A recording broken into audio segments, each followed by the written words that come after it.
Merci et merci à tout le monde. Merci Michel, surtout pour m'avoir fait l'honneur de pouvoir introduire et modérer cette discussion. J'espère un colloque entre deux personnalités comme Laurence Descartes. Je lis quelques mots de présentation. Et les conservatrices des musées, historienne de l'art française, et pas seulement française par référence à l'art, et conservatrice générale du patrimoine. Elle a été présidente du Louvre, du musée d'Orsay et du musée de l'Orangerie. Donc elle était présidente des plus importants musées au monde. C'est pour faire vite.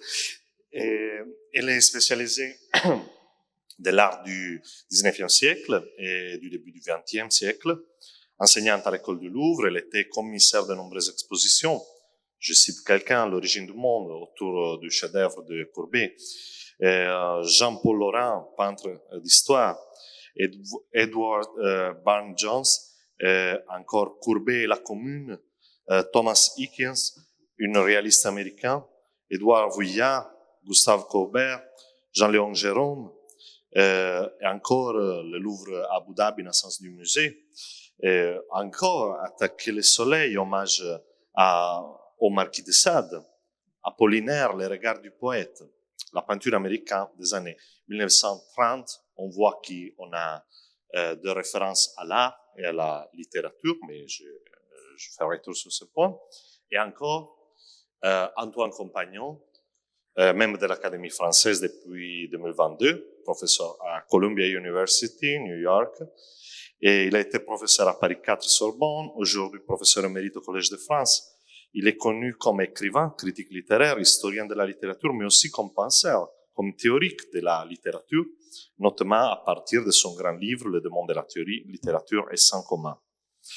Il a publié des ouvrages sur Montaigne, Baudelaire, Proust, Roland Barthes, ainsi que des essais tels La vie derrière soi, La littérature, ça paye, et des récits tels La classe des Rétaux, L'âge des lettres.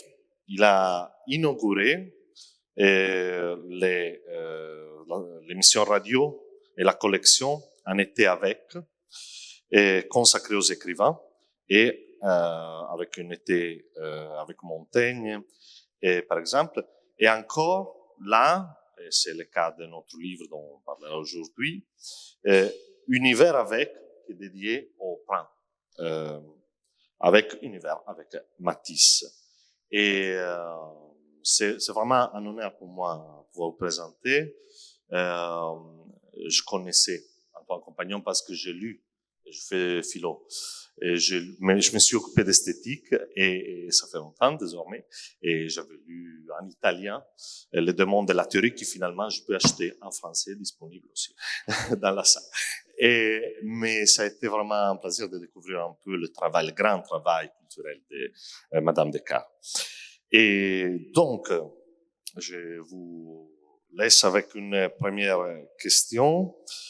Vous occupez des cultures. Nous, ici, on est dans une salle où on mêle, dans une occasion, l'art, dans la forme de la peinture, et la littérature, au moins les livres, tout ça.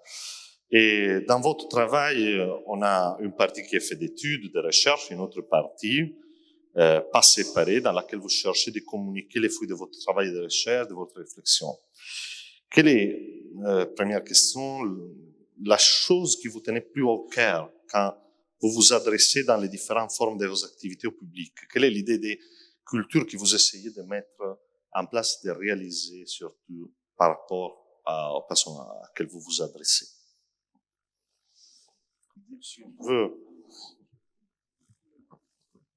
Bon, là, j'ai écrit un livre sur la peinture, sur un peintre, sur Matisse. C'était la première fois que je faisais ça, hein, parce que j'ai surtout écrit sur la littérature. Mais on disait déjà hier que certains de mes livres n'étaient inclassables, hein, et je crois que peut-être parce que c'est ma formation au départ, qui n'est pas une formation traditionnelle, puisque j'ai fait des études scientifiques. Bon, je dis parfois que je suis un autodidacte en littérature, je suis un autodidacte en peinture aussi. Donc, moi, je disais aussi hier, je ne parle que des choses que j'aime. Et il faut qu'il y ait une raison vraiment profonde pour écrire un livre, pour faire quelque chose. Donc moi, j'essaye, dans ces séries Un été avec, j'ai choisi des écrivains que j'aime. Et j'ai simplement envie de les faire lire, de transmettre cet amour. J'ai commencé avec Montaigne. Enfin, Montaigne, c'est France Inter qui m'a demandé c'était Philippe Val à l'époque, le directeur, qui avait écouté les podcasts de mes cours du Collège de France sur Montaigne, et il s'est dit, on pourrait faire des émissions de France Inter. Et on est arrivé à la formule 40 épisodes pendant l'été de 4-5 minutes, en discutant, en voyant ce qu'on pouvait faire. Il disait 4-5 minutes, ça suffit, sinon les gens passeront sur une autre chaîne. On peut pas leur parler de littérature plus de 5 minutes. Et je crois que ça a marché. Ça continue depuis 13 ans, 14 ans, ces émissions. Il y a eu beaucoup d'écrivains. J'ai fait des émissions sur Baudelaire, Pascal, Colette, des auteurs que j'aime. Je crois que ça sert à les faire aimer. Quand on m'a demandé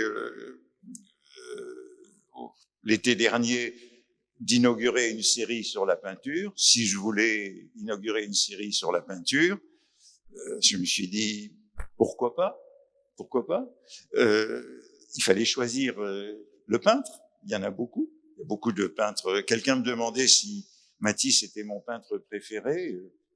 Non, mon peintre préféré dans la période moderne, c'est Manet, sans aucun doute, à cause de Baudelaire. À cause de Baudelaire, j'ai toujours considéré que Manet, c'était un peu le Baudelaire de la peinture. Et donc, mais je me suis dit, Matisse, pourquoi pas Matisse? Je venais de faire un article pour le catalogue de l'exposition qui a lieu au Grand Palais, donc j'avais une petite avance sur le dernier Matisse. 2, je me suis dit, Montaigne a permis de lancer la série sur la littérature parce que tout le monde aime Montaigne.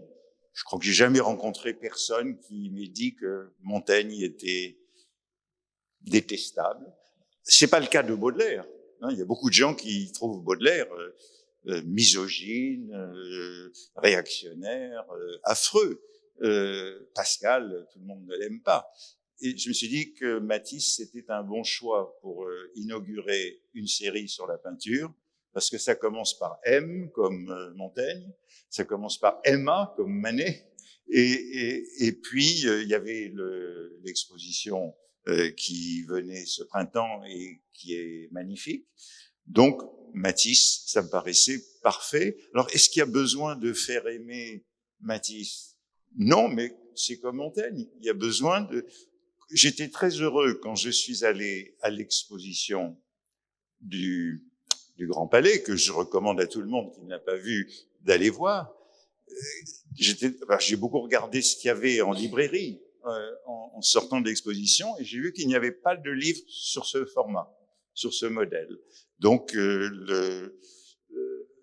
44 petits chapitres, chacun sur une œuvre, essayant de faire aimer cette œuvre et de comprendre pourquoi elle est aimable. Bon, c'est aussi un peu ce que j'ai dit hier. Défense de la lecture.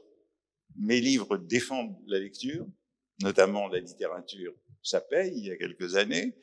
Et là, je pense que à travers ce livre sur Matisse, il s'agit de défendre une certaine idée de la culture, emmener les gens à la culture. Alors hier aussi, j'ai dit, moi j'ai tendance à pas faire de différence entre culture de masse et haute culture. Je considère qu'on baigne tous dans toutes les cultures, et moi j'aime les chansons populaires. Il m'arrive de lire de la littérature à grand tirage, best-seller, et je pense que tout le monde doit avoir accès, peut avoir accès à toutes les formes de la culture. Moi, je rejoins totalement Antoine sur cette vision de la culture. J'ai toujours essayé, dans les responsabilités que j'ai eues, de prôner cet accès. Évidemment, oui, le logiciel républicain aussi de l'accès à la culture pour tous, qui est une question extrêmement importante, et le respect de toutes les formes d'expression culturelle. Je pense que c'est très important. On peut diriger de grandes institutions, mais avoir l'attention à des formes de culture plus populaires, à des voix aussi plus populaires, parce que je crois, comme Antoine, qu'on ne communique bien que ce qu'on aime. On choisit ces métiers. On n'arrive pas dans les musées par hasard. On y arrive parce qu'on a une passion pour l'art, pour la peinture, et qu'on a envie de la partager. En fait, les métiers des musées aujourd'hui sont des métiers de passeurs. Ce sont des gens, nous sommes là pour transmettre. Et pour transmettre aujourd'hui, on ne peut pas simplement être dans une approche du savant qui donne son point de vue sur les choses. Aujourd'hui, on est dans un monde où tout le monde a un point de vue, tout le monde s'exprime sur les réseaux sociaux, on est dans une vision horizontale des choses et plus verticale. Et donc, il est très important que des institutions comme Orsay, le Louvre et tous les autres musées s'ouvrent à des voies différentes. Et c'est exactement ce qu'on a fait aussi quand on a invité Antoine Compagnon dans cette petite résidence Facebook qui devient un livre. C'est l'idée d'ouvrir le musée à d'autres voies. Antoine n'est pas un historien d'art, et c'était sortir le Louvre des historiens d'art et des conservateurs d'un certain point de vue, et de donner la parole à quelqu'un qui a un immense savoir sur la littérature, qui a beaucoup réfléchi, mais qui a toujours été très sensible au point de passage. Son amour de Baudelaire, son intérêt pour Baudelaire dit beaucoup de choses de son intérêt pour évidemment la peinture. Et on s'est dit, ça peut être intéressant, d'ouvrir le Louvre à des voix différentes, une sorte de polyphonie. Et ça a été une aventure merveilleuse qui devient un livre aujourd'hui, et j'en suis très heureux. Je pense qu'aujourd'hui, les responsables culturels ne doivent pas avoir peur des autres voix. Parce que c'est une façon aussi pour le public de croiser les publics. Les lecteurs d'Antoine Compagnon vont peut-être regarder le Louvre différemment. Ils vont aussi peut-être s'intéresser à Matisse aujourd'hui grâce à lui.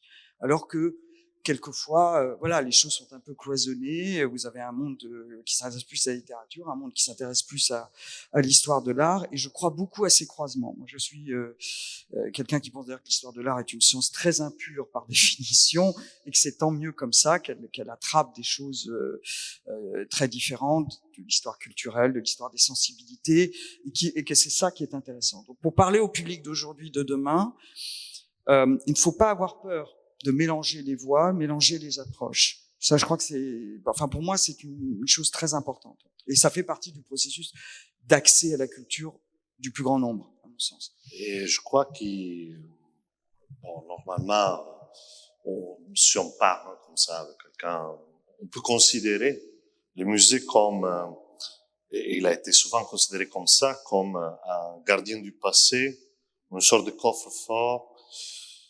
Mais vous avez souvent insisté sur le fait qu'il ne s'agit pas seulement de ça, mais il a un rôle social. Et quelle est, à votre avis, la principale mission du musée par rapport à une communauté en 2026? Quelle est aujourd'hui sa fonction? Donner tout simplement accès à tous à une forme d'expression, à l'expression artistique. Alors après, on peut mettre beaucoup de choses derrière les collections, par exemple du Louvre, de l'archéologie, jusque presque à l'art d'aujourd'hui, puisqu'il y a encore des commandes contemporaines. Mais c'est donner l'accès à tous à quelque chose qui nous est commun. C'est une forme d'humanisme contemporain pour moi. C'est-à-dire que dans un monde extrêmement fracturé, extrêmement violent, clivant, c'est un espace où, au fond, le temps et l'espace se compriment. Vous pouvez fait face à des œuvres extrêmement anciennes, et pourtant elles vous sont profondément contemporaines, parce que vous les regardez avec votre sensibilité d'aujourd'hui. Et l'espace est un espace, pour moi, l'espace du musée est un espace de liberté par rapport à sa propre sensibilité. On exerce sa sensibilité, ses émotions, on n'aime pas. C'est très bien de ne pas aimer, parce que c'est toujours intéressant de savoir pourquoi on rejette une œuvre, pourquoi elle ne vous plaît pas, ou pourquoi elle ne vous plaît pas à un moment et elle vous parlera peut-être 10 ou 15 ans plus tard. Il y a des cheminements avec des artistes et des formes d'expression. Aiguiser la curiosité, l'imagination, c'est d'abord un espace d'émotion. Ça commence par l'émotion, le Louvre. C'est pour ça que, par exemple, moi, j'ai demandé qu'on ouvre le Louvre le jour de fermeture, le mardi, aux scolaires, et notamment aux tout petits. pour qu'ils viennent avec, et ça c'était vraiment extrêmement émouvant de voir vraiment des tout petits qui viennent pour la première fois au Louvre et qui sont confrontés à la victoire de Samothrace, à l'Égypte, mais parce que je crois que ces souvenirs-là, ils sont fondateurs. Alors après, ils font des tas d'autres choses. À l'adolescence, ils vont rejeter le musée, ils vont trouver que c'est pas du tout fréquentable, et c'est très bien. Et puis un jour, ils y reviendront avec leurs propres enfants, parce que je pense qu'on a ce besoin de se retrouver, de se confronter à l'histoire, aux grands artistes aussi, qui sont forcément polysémiques, qui vont offrir des œuvres qui permettent des tas d'interprétations, comme Matisse, des tas de projections. C'est un besoin commun de l'humanité. C'est un espace pour moi d'épanouissement personnel et collectif. Et il n'y en a pas tant que ça dans la cité d'aujourd'hui, qui permettent aussi l'échange entre les générations. On va au musée avec ses enfants, des amis, les générations se mélangent, on y va d'abord avec son école. Et je crois beaucoup à ces moments-là, parce que c'est quand même des moments très précieux dans la vie d'aujourd'hui et qui, sont autant de moments nécessaires pour les. Moi, je crois que, si vous voulez, la culture est un bien absolument essentiel. C'est pour ça qu'on était très malheureux au moment des confinements. Vous savez que les musées français ont été fermés très longtemps, à 2 reprises, et ça, c'était horrible. Horrible pour tous les professionnels de musée, etc. Parce que le musée fermé, le musée coffre-fort, là, c'était vraiment le musée coffre-fort, ça n'est pas le musée. Ça n'est pas le musée. Le musée, c'est un lieu de transmission, et d'accueil des publics et de croisement des sensibilités. Et il faut préserver ces espaces au cœur de nos sociétés et donner à tous des clés de compréhension. Parce que quand on a quelques clés de compréhension, à ce moment-là, les inhibitions, ou surtout l'ignorance, parce qu'en fait, le problème du musée, c'est que la plupart des gens y rentrent et ne l'aiment pas ou le redoutent parce qu'on est tous confrontés à notre propre ignorance ou à notre propre insécurité devant l'œuvre. C'est-à-dire, j'aime pas, mais bon, je dois être idiote, je comprends pas, je comprends pas pourquoi les gens s'extasient devant cette œuvre alors qu'en fait, moi, elle me touche pas du tout. Et c'est là où il faut déverrouiller ça et dire c'est pas grave, et puis on va vous donner des clés pour exprimer ou des repères historiques pour vous expliquer pourquoi on est dans telle période de Matisse, qu'est-ce qui se passe, etc.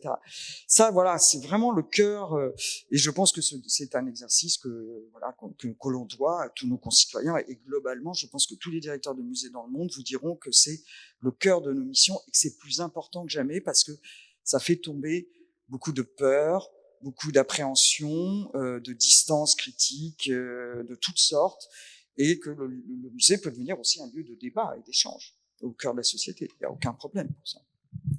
Merci. C'est une question un peu stupide pour vous. C'est dommage, mais c'est depuis hier que je me demande ça. Pourquoi l'été avec les écrivains et l'hiver avec les peintres? Ça, je crois que c'est un peu aléatoire. Mais je voudrais revenir sur ce que disait Laurence. Pour moi, le musée, c'est même plus qu'un lieu de transmission, c'est un lieu de vie. Et quand j'ai été pendant 1 an écrivain en résidence au Louvre, beaucoup de mes petits textes étaient sensibles à la manière dont les gens occupent le Louvre. J'étais un jour, j'arrive, il y avait un groupe de tout petits qui avaient 5 ans, assis en tailleur dans une salle du Code d'Hammurabi, des choses comme ça. C'est très très émouvant. L'un des premiers jours, parce que pendant que j'étais écrivain en résidence pendant 1 an au Louvre, j'y allais 2-3 fois par semaine, parce que c'était sur mon chemin entre chez moi et le Collège de France, l'Académie française. Je passe toujours par là, donc j'entrais pour 1 heure. L'un des premiers jours où j'étais là, c'était un dimanche matin, et dans la cour de Khorsabad, il y avait un cours de Pilate. Alors, moi, j'ai adoré ça. Mais un jour, à une réunion, j'ai dit ça, et j'ai vu que ce n'était pas consensuel. Je vous le confirme.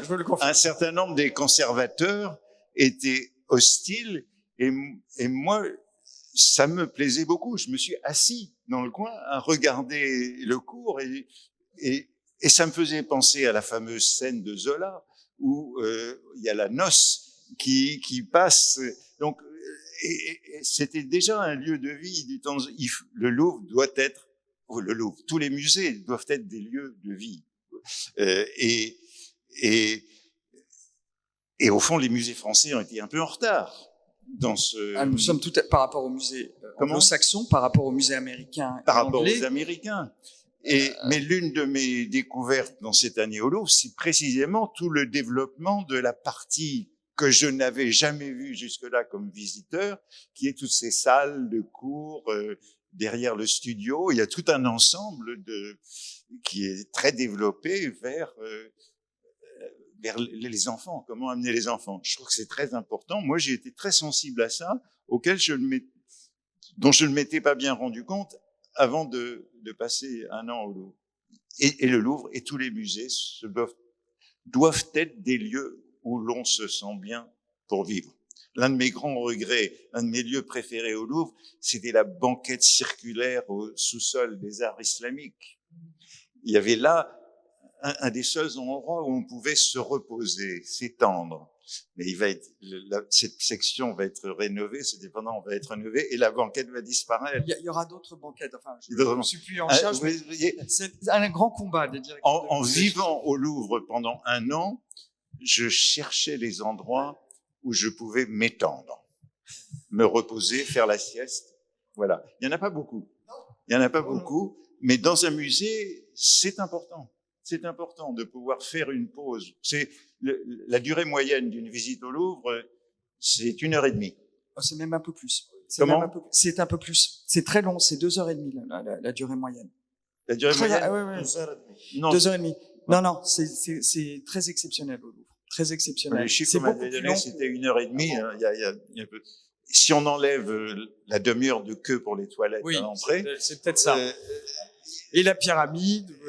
Vous voyez, tout ça. J'ai souvent eu des discussions avec Pierre Rosenberg sur les toilettes. C'est son obsession, c'est le sous-dimensionnement des toilettes du Louvre.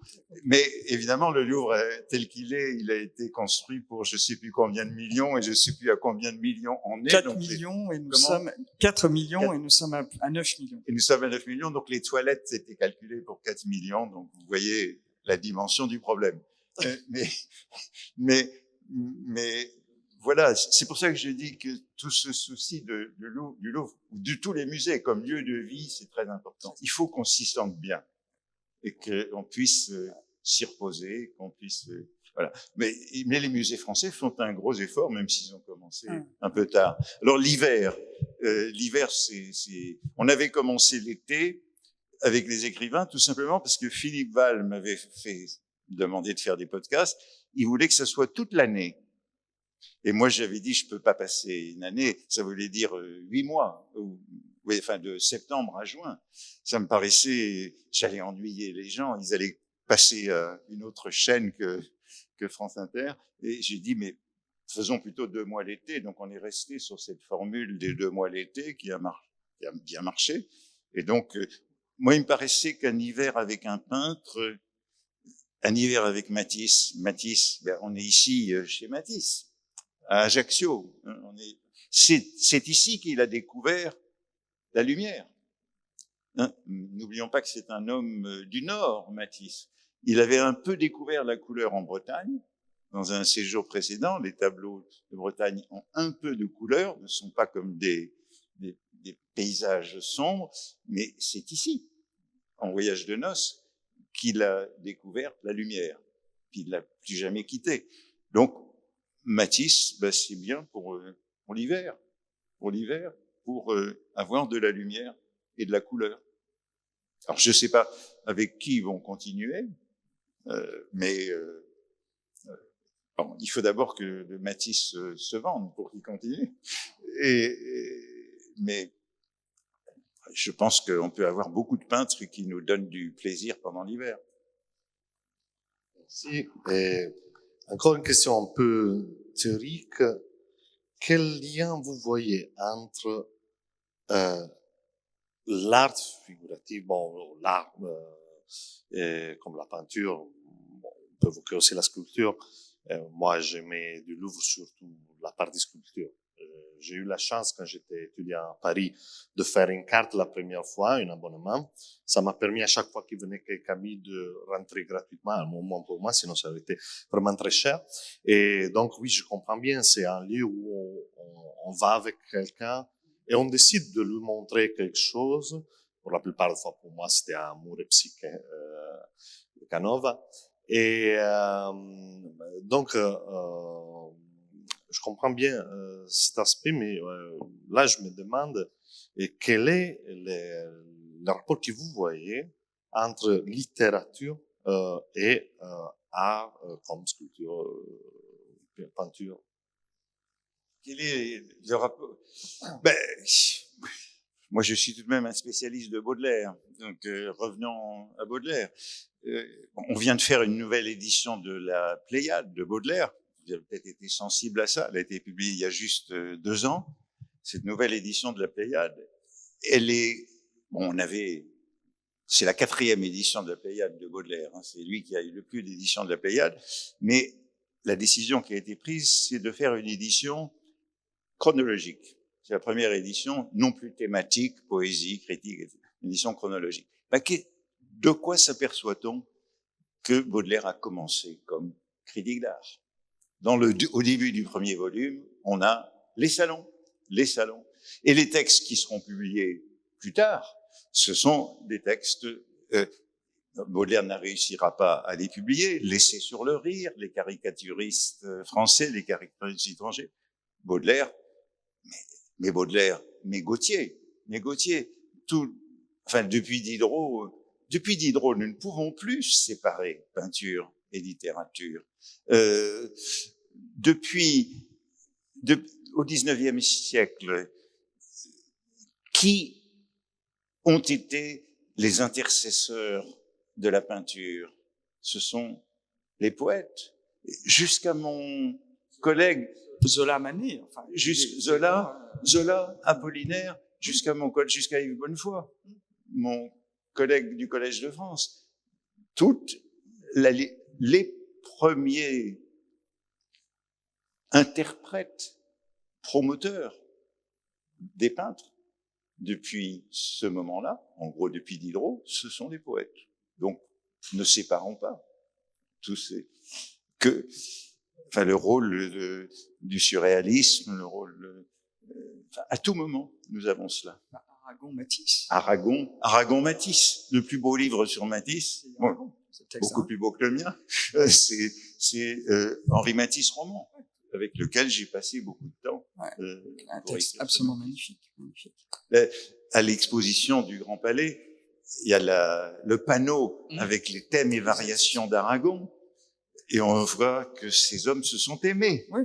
Le premier Aragon au fusain, et puis aller chercher l'essentiel d'Aragon à travers la série des dessins, des variations sur Aragon.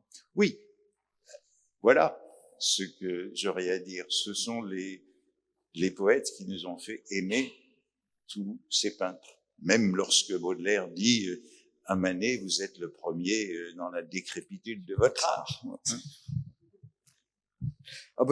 C'est une évidence. En fait, toute la modernité, à partir de Diderot, si on prend une focale un peu large, s'écrit dans ce lien, en fait. De toute l'histoire de la peinture s'écrit dans ce lien et n'a pas cessé. Ça se rompt peut-être quelque part au milieu du XXe siècle, mais c'est absolument essentiel.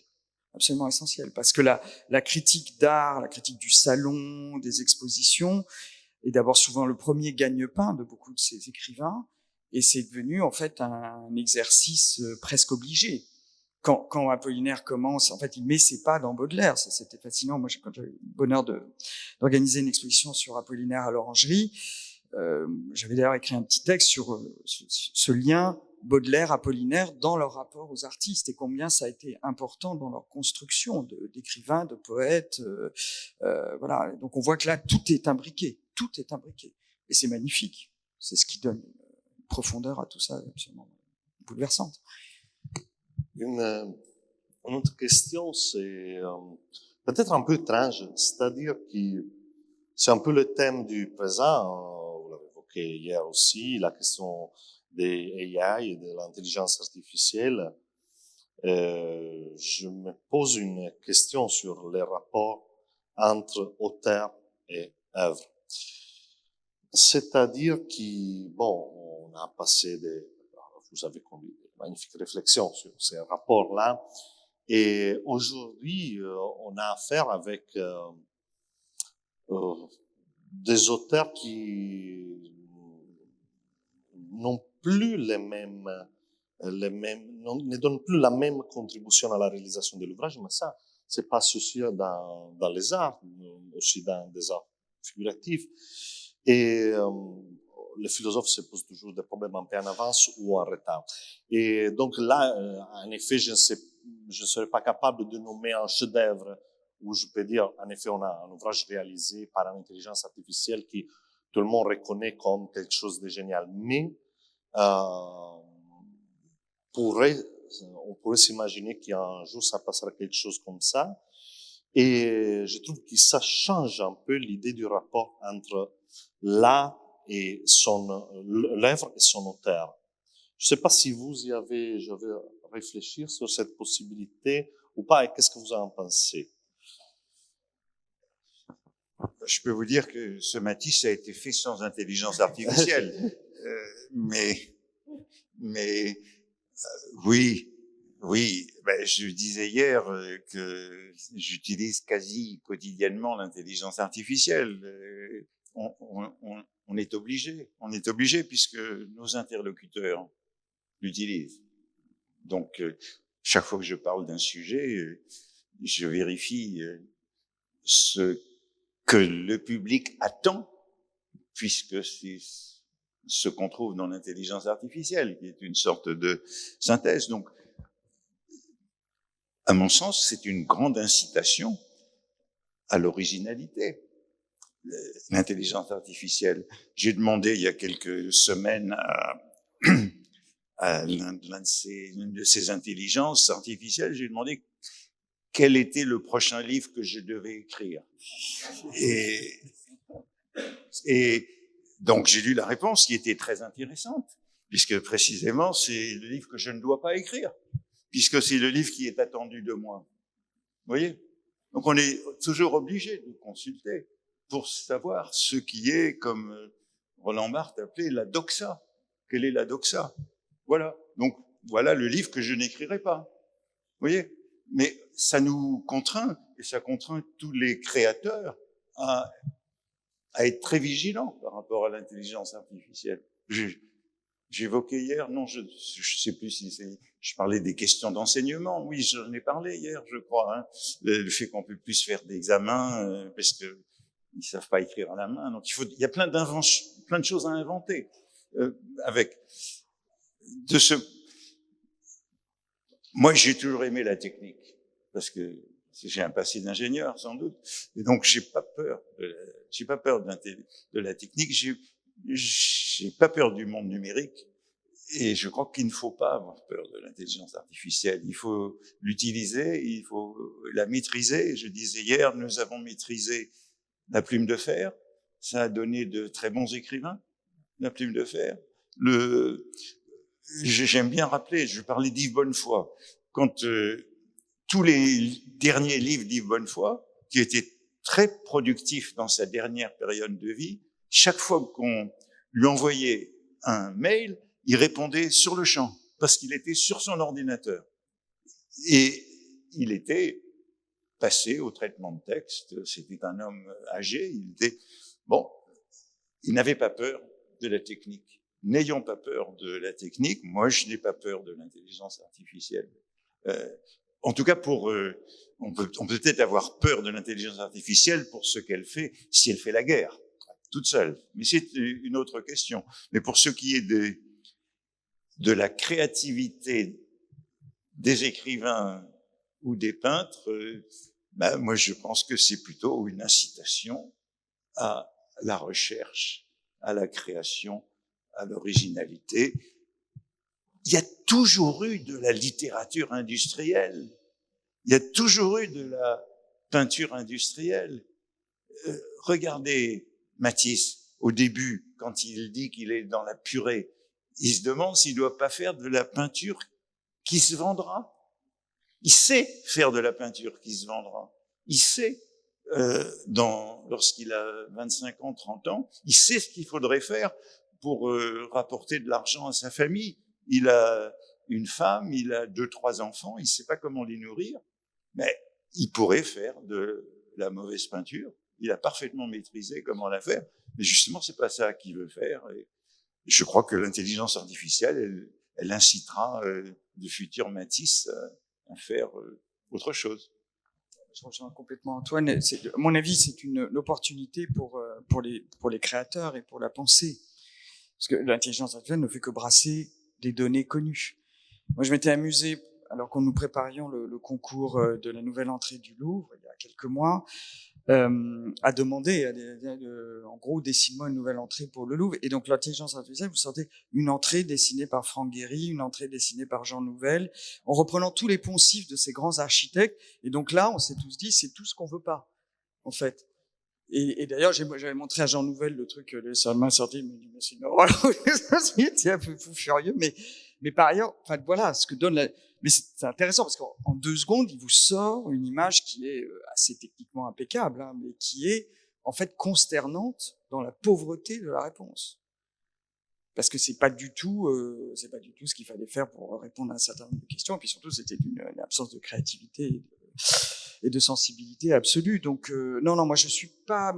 Je pense que dans les domaines du musée, je pense par exemple aux traductions. Je pense aux traductions de langues anciennes, par exemple pour le Louvre. Vous voyez, faire parler aujourd'hui des œuvres, des textes, toute la dimension épigraphique du Louvre. Pour prendre un exemple, hein, de l'Égypte à la Mésopotamie, c'est un monde de langues anciennes. Vous passez devant des plein d'écritures différentes au Louvre et vous ne pouvez pas, en tant que visiteur, les déchiffrer. Au fond, avant, c'était plutôt le privilège des conservateurs de pouvoir vous donner la traduction. Aujourd'hui, ce que je disais aux conservateurs, c'est que techniquement, probablement l'iPhone est déjà capable de vous traduire du cunéiforme.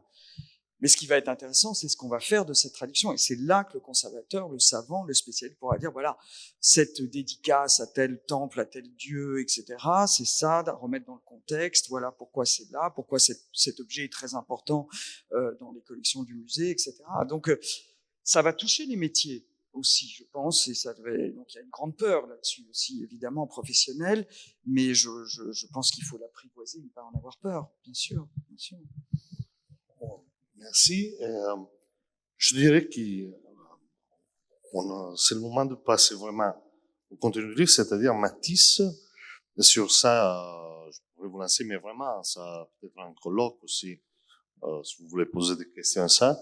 Et mais la question sur laquelle je vous lancerai au départ, c'est vraiment une question un peu personnelle, c'est-à-dire pourquoi Matisse est un génie. Par exemple, il n'est pas seulement qu'il n'est pas parmi mes auteurs préférés, mais chaque fois que je le regarde, je me dis, bon, oui, c'est un peu dommage, je me dis, pourquoi je ne comprends pas, pourquoi je ne trouve pas si génial. C'est-à-dire, je souffre un peu, si tout le monde le connaît, c'est-à-dire un grand auteur, pourquoi je n'y arrive pas. Donc, je me demande vraiment quel est le génie de Matisse pour quelqu'un qui l'aime.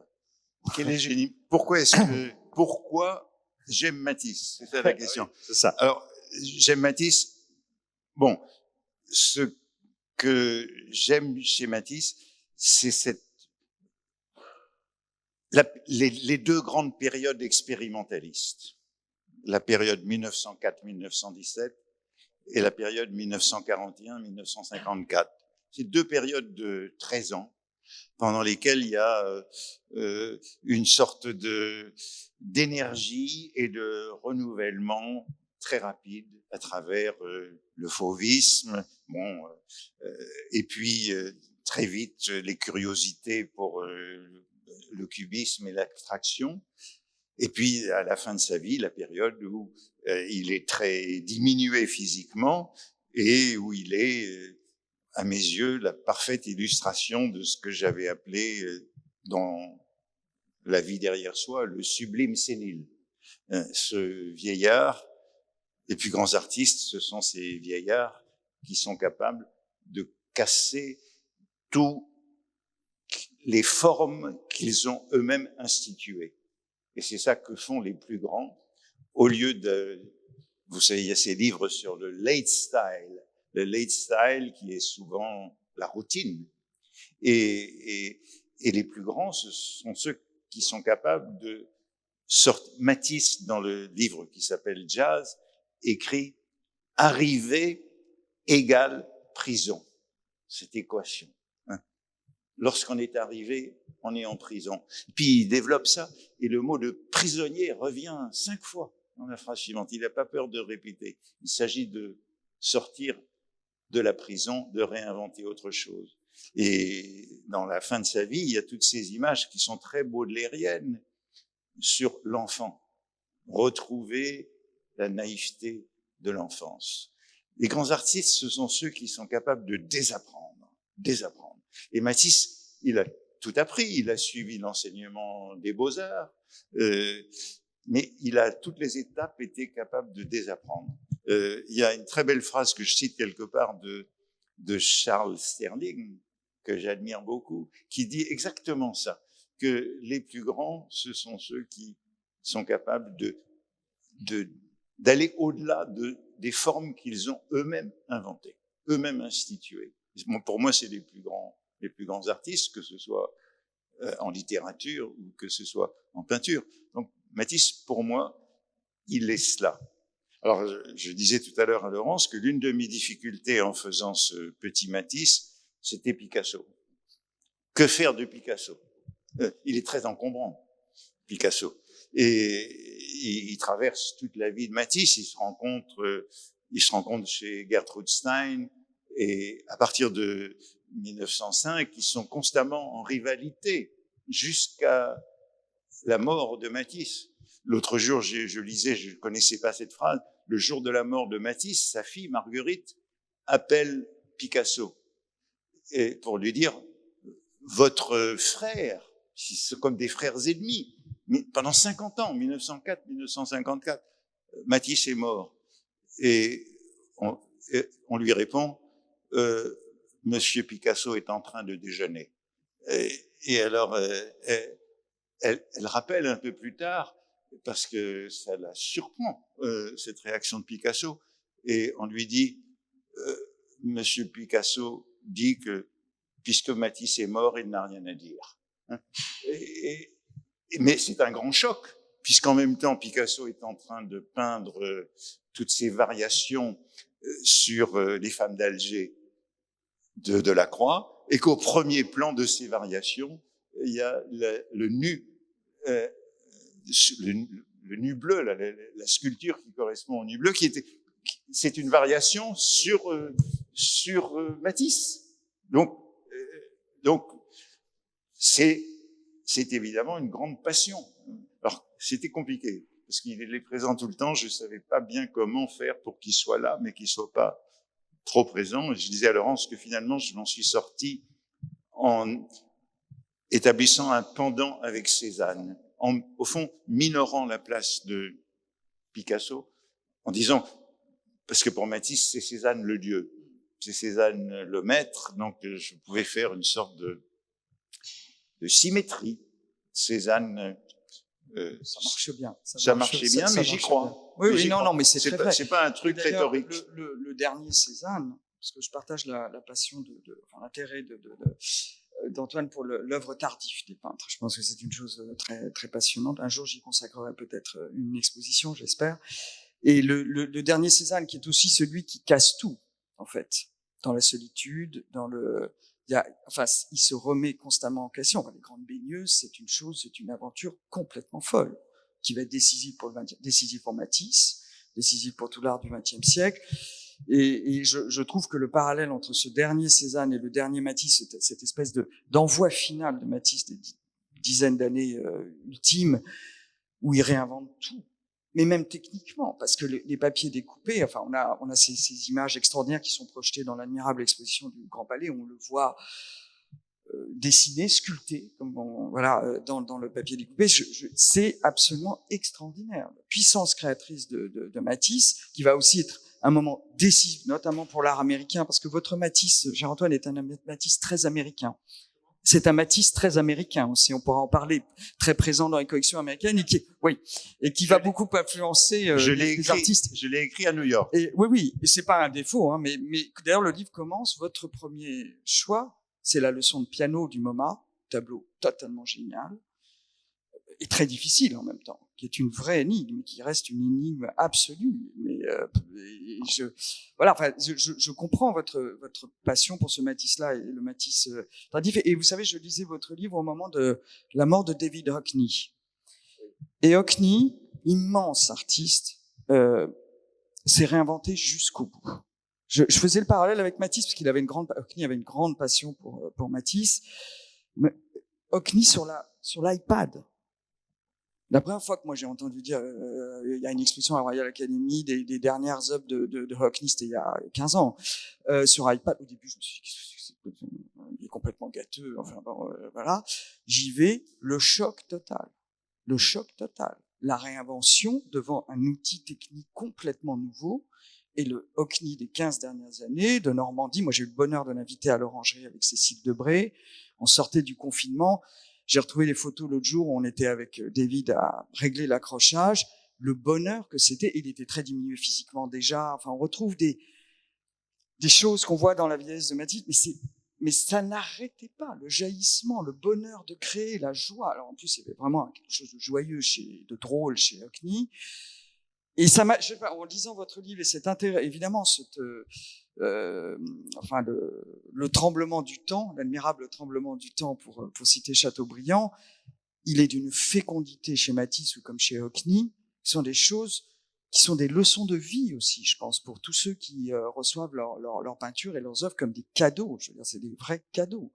Et c'est des leçons qu'on n'épuise pas, parce qu'elles sont pleines d'une exigence aussi, en fait. L'ultime simplicité du Matisse final, mais il n'y a pas plus exigeant que ça. Tout est dans la ligne, tout est maîtrisé, c'est comme Hockney à la fin. C'est des points d'équilibre absolus de création. Pour moi, ce sont des choses très importantes. Ouais. Ce qui m'a frappé, parce que je suis allé plusieurs fois à l'exposition Matisse en faisant, comme je l'avais fait au Louvre à la fin j'ai fait des visites guidées. Et j'ai fait des visites guidées à l'exposition Matisse avec des groupes. C'est très bien de faire ça parce que au Louvre, on pourrait en parler, mais avec un groupe de 20 personnes, je voulais leur montrer que des salles où il n'y a personne, par exemple. Faire une visite avec le thème, aller dans des salles qui seront vides. Et on peut faire un parcours, passer un après-midi au Louvre en ne voyant que des salles vides. Et alors, j'ai fait plusieurs visites ces dernières semaines, de lundi, avec des visites guidées de Matisse, mon Matisse. Et alors, tous les gens me disent « Ah, quelle joie !» Dès la première salle, la joie. Et moi, je me dis, Matisse est dans la douleur pendant toutes ces années. Après l'opération de 41, on lui a enlevé 40 centimètres d'intestin. C'est un homme, c'est un invalide. Il est couché parce que les médecins disent qu'il doit rester couché la plupart du temps. Il porte un corset métallique. C'est un homme qui souffre. Et j'ai refait tout seul des visites de l'exposition ces dernières semaines pour voir la douleur. Parce que je pense que la douleur est là aussi. Elle est là, elle est physique pendant ces 13 années de la dernière période de sa vie. Et je pense qu'il convient aussi de voir la douleur dans ces... Et alors, bizarrement, on comprend toujours les choses après coup. J'ai compris après coup pourquoi j'avais terminé par l'escargot. L'escargot qui est ce papier collé très brutal. Et monumental. Monumental. Et quand on est dans la salle où il y a l'escargot d'un côté et Mémoire d'Océanie en face, ce sont, à mon sens, ces papiers découpés qui montrent ce Matisse qui est aussi celui de la douleur. Dans ces blocs qui se heurtent. C'est pas de l'abstraction, mais c'est une salle très impressionnante parce qu'on a en face ces deux papiers découpés et puis en face aussi, se faisant face à face, la gerbe et les acanthes qui au contraire sont une sorte d'éclosion organique, de développement organique. D'un côté, on a la brutalité minérale et de l'autre côté, et je pense que on doit aussi être sensible quand on voit Matisse à la douleur. J'ai aussi essayé de le montrer dans le livre. Je dis à un moment, je pense que Matisse était bipolaire. Bon, c'est peut-être un peu exagéré, mais Matisse était un grand mélancolique, un insomniaque. Un grand baudelairien. Un grand baudelairien. Voilà aussi ce qui me rattache avec Matisse. Matisse a toujours eu les fleurs du mal avec lui. Et dans l'exposition, vous avez les fleurs du mal illustrées à la fin de sa vie dans ces dernières années. Il a toujours eu les fleurs du mal, Matisse, depuis le début, jusqu'à la fin. Et Matisse, c'est une peinture qui nous donne cette impression de joie, mais Matisse est un homme qui a souffert toute sa vie.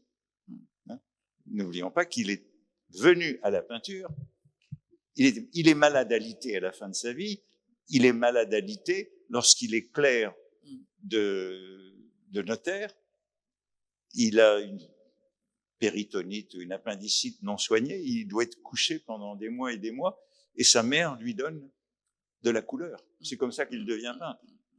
Donc déjà, dans la douleur physique.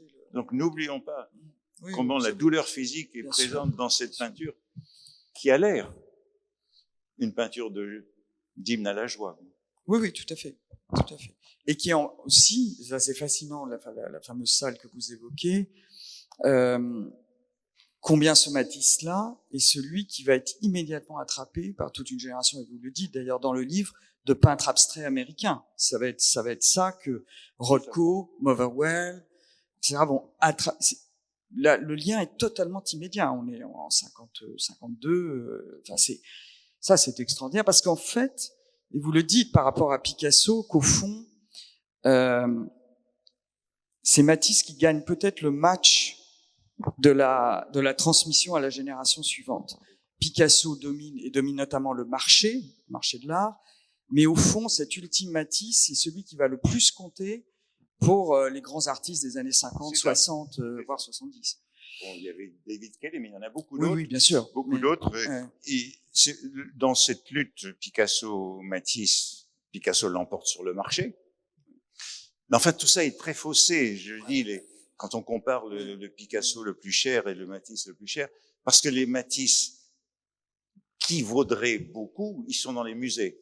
Ils sont tous dans les musées, donc ils sont pas sur le marché. Il n'y a pas de Matisse très important sur le marché. Il n'y a pas de Matisse très important sur le marché.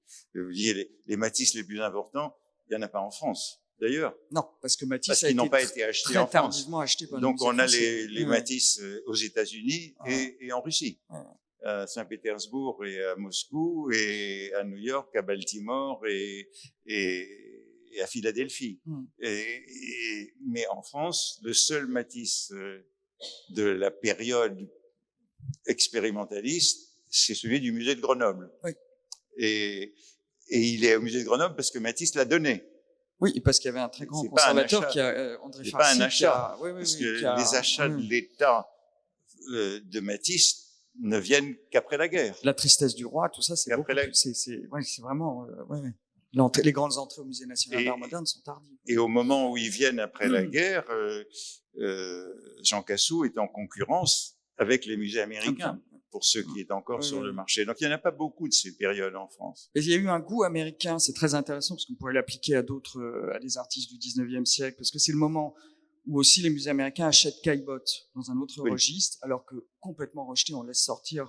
Le musée français se laisse sortir au début des années 60 tous les grands caillebottes. Là, la rue de Paris, par temps de pluie, qui est achetée par Chicago à ce moment-là, tout le monde s'en fout dans les musées français à ce moment-là. Et on voit très bien comment le goût américain attrape une certaine histoire de la modernité de la peinture française de Caillebotte à Matisse. Oui. Et combien ces artistes deviient en fait américains, ou une descendance littéralement américaine, parce que c'est assez fascinant à observer.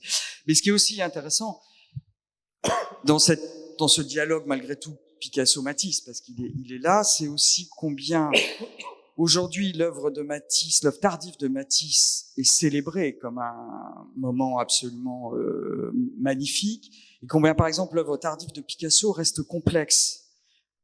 Le dernier Picasso, il est de plus en plus réhabilité, plus en plus collectionné. D'ailleurs, il monte, alors que ça a été une peinture qui a été extrêmement rejetée, où tout le monde dit complètement gâteux, les expositions à Avignon, c'était et aujourd'hui, de nouveau, regard sur Picasso face à la vieillesse, face à la solitude, le départ des grands géants qui l'ont accompagné tout à fond dans un dialogue permanent tout au long du siècle.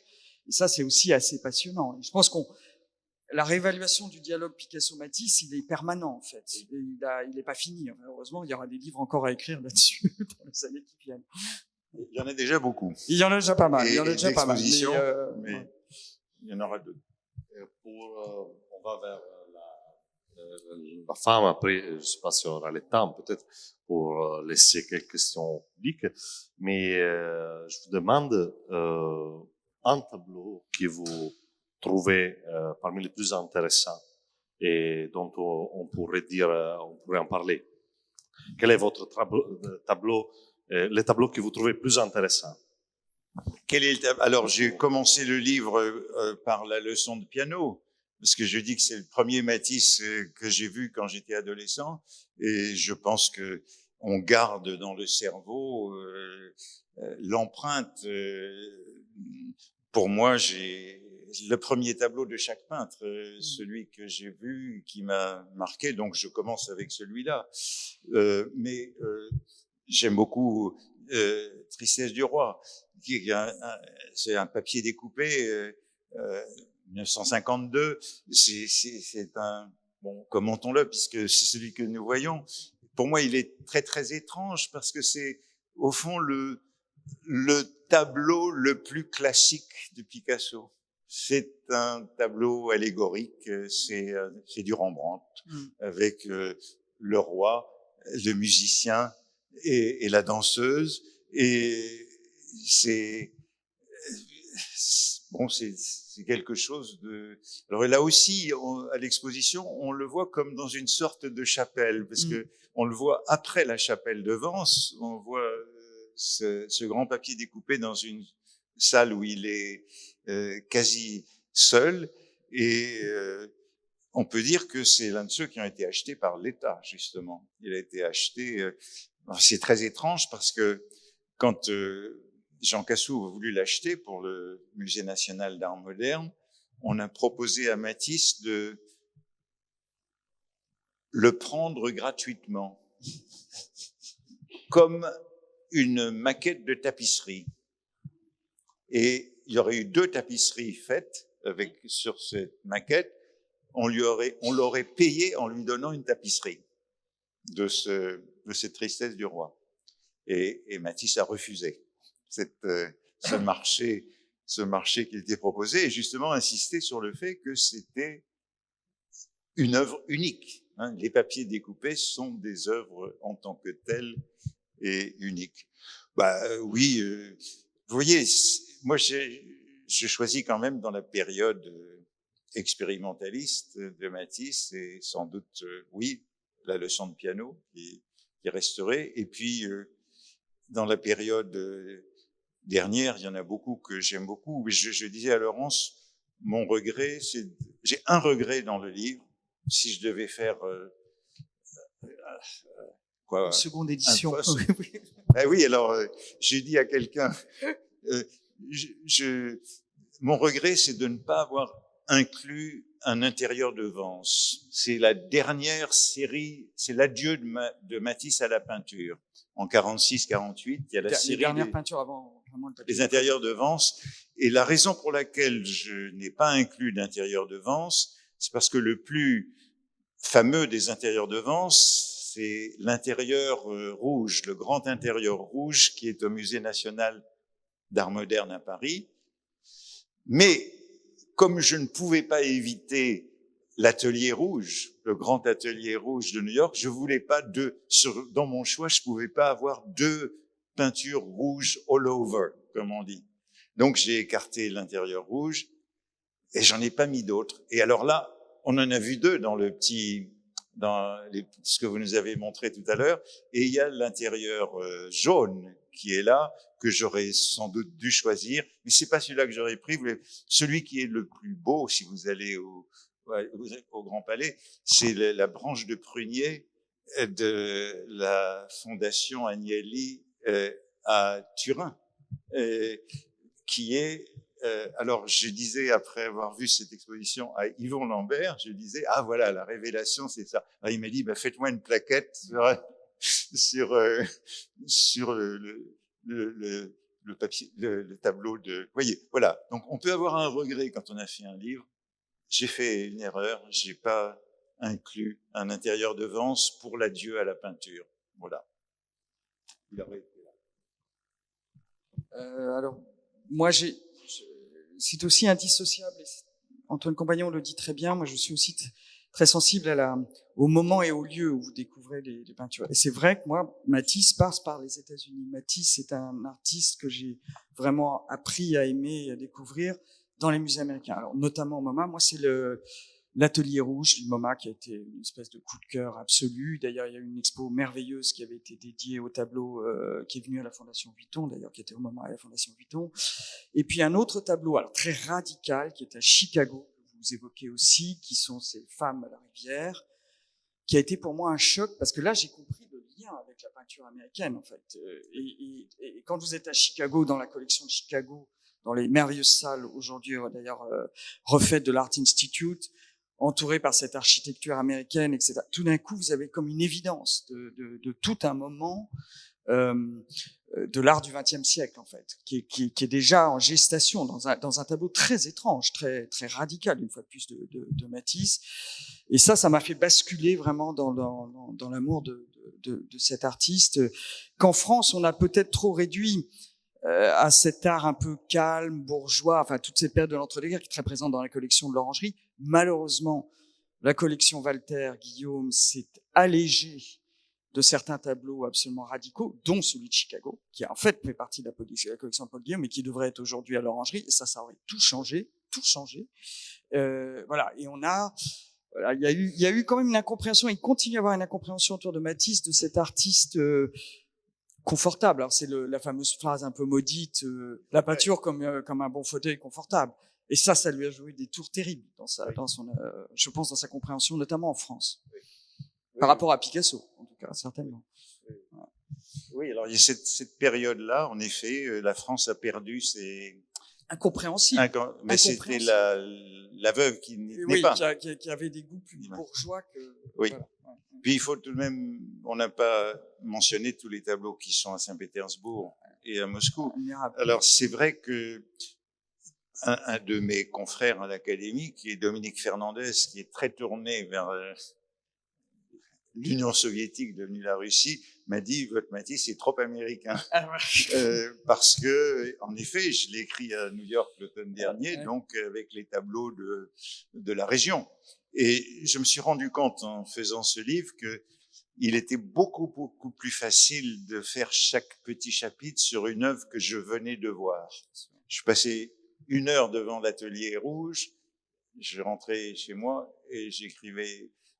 Et puis, je voyais des choses que les tableaux de Saint-Pétersbourg, je les ai vus à Saint-Pétersbourg, je les ai revus à la Fondation Vuitton avec les collections Choukine et Morozov. Mais chaque fois qu'on regarde la desserte rouge qui est à Saint-Pétersbourg, je le dis, chaque reproduction, le rouge est différent. Vous voyez? L'enfer de la reproduction. Donc tandis que quand on est devant l'Atelier Rouge du Centre Pompidou, l'intérieur rouge du Centre Pompidou, l'Atelier Rouge de New York, c'est autre chose. Merci. Visitez les musées, allez à l'exposition Matisse. Il faut finir là-dessus, absolument. On a le temps pour poser quelques questions. Ok. Je te donne ça. Si quelqu'un veut poser quelques questions, c'est le bon moment.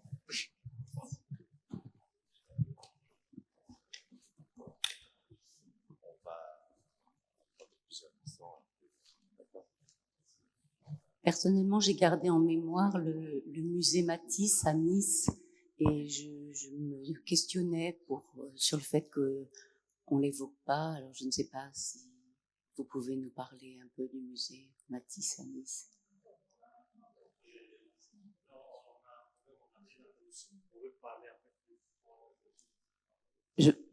En fait, moi j'ai en mémoire le musée Matisse à Nice. Et peut-être je me trompe, mais je m'étonne qu'on n'en parle pas. Il y a un musée Matisse à Nice. J'étais à Nice il y a 15 jours.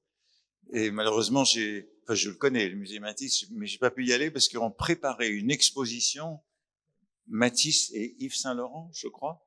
Et donc, le musée était fermé il y a 15 jours, mais je pense que c'est ouvert maintenant, donc vous pouvez y aller. Oui, il y a 2 musées Matisse. Il y a le musée Matisse à Nice et il y a un musée Matisse au Cateau, en Brésil. Oui. Donc, il y a 2 musées Matisse en France, qui sont des musées riches, hein, où il y a pas mal d'œuvres d'ailleurs aussi en dépôt du musée national d'art moderne, du Centre Pompidou. Et au musée Matisse de Cateau-Brésil, il y a beaucoup d'œuvres du début de la carrière de Matisse. Depuis de l'atelier, au moment de l'atelier de Moreau, enfin, toutes ces places. Donc oui, on a 2 musées Matisse, en effet. Mais enfin, la grande collection, c'est celle du Musée national d'art moderne. Et alors là, il y a, évidemment, il y a au musée d'art moderne de la ville de Paris, vous pouvez aller voir la danse, puisque la danse de la Fondation Barnes, l'autre version est à Paris, donc n'hésitez pas à aller la voir. Et puis, il vient d'y avoir une donation importante de la femme du petit-fils de Matisse, Dutuit, sa veuve, Barbara Dutuit, vient de laisser beaucoup d'œuvres. Après une très jolie exposition autour de Marguerite. Après l'exposition. Voilà, le merveilleux portrait de Marguerite. Toutes les œuvres qui avaient été envoyées à Paris pour l'exposition du musée du Palais de Tokyo il y a 2 ans, resteront au Palais de Tokyo. Alors, il y a des choses importantes dans ces œuvres. Des grands fous. Puisque Matisse a beaucoup peint sa fille Marguerite. Et voilà. Donc, je disais, mais c'est vrai qu'en France, on a peu de tableaux de cette période 1904-1917, qui est cette grande période d'expérimentation à travers. Parce que là, les grands achats sont faits soit par les grands collectionneurs russes, Shushkin, Morozov, ou par les collectionneurs américains, notamment les Stein. Évidemment, Gertrude et Léo Stein achètent énormément. Les sœurs Cohn aussi, de Baltimore, sont les très grands acheteurs de Matisse, de ce Matisse qui remet tout en cause, en fait, dans ces années-là. Et là, on voit bien que la France ne suit pas, enfin, que les institutions françaises ne sont pas là. Et ce sont donc des grands collectionneurs russes, américains qui achètent et soutiennent Matisse à ce moment-là. Donc nos collections sont quand même le fruit de cette histoire du goût aussi et reflètent au fond les forces et les faiblesses. Voilà. Il y a des autres questions ?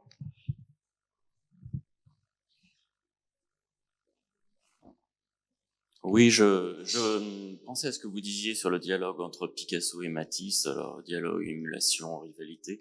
Ça me faisait penser un peu à je sais pas si on peut appeler ça une résurgence de la querelle du coloris qui s'est manifestée au XVIIe siècle entre poussinistes et rubénistes, et puis qu'on peut retrouver entre Delacroix et Ingres d'une certaine manière, avec le choc de Delacroix suite à son voyage au Maroc. Ça me semble qu'il y a un parallèle, même si c'est un peu schématique. Est-ce que c'est quelque chose qui a une pertinence pour vous ? La rivalité Picasso-Matisse comme une reproduction de la querelle poussiniste-rubiniste. La ligne contre la couleur, enfin bon, ce genre de choses qui me paraît moins un peu franchement schématique et un peu...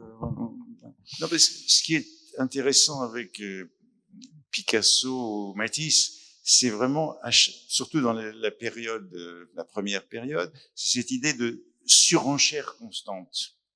Donc c'est comme une sorte de, enfin, quand il voit quelque chose chez Gertrude Stein et son frère, immédiatement l'autre répond, fait un pas de plus. Donc il y a vraiment un duo pendant.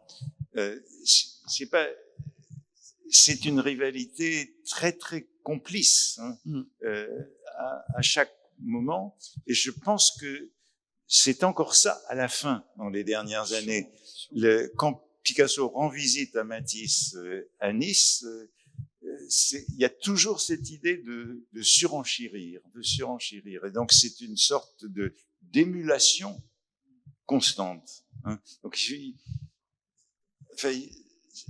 ce n'est pas un choc. Et c'est ça qui est intéressant, c'est cette émulation à tout moment. Pendant donc très longtemps, quoi. En fait, toute leur vie, en fait. Oui, on peut dire ça. Merci, Yazdeka, merci encore, compagnon.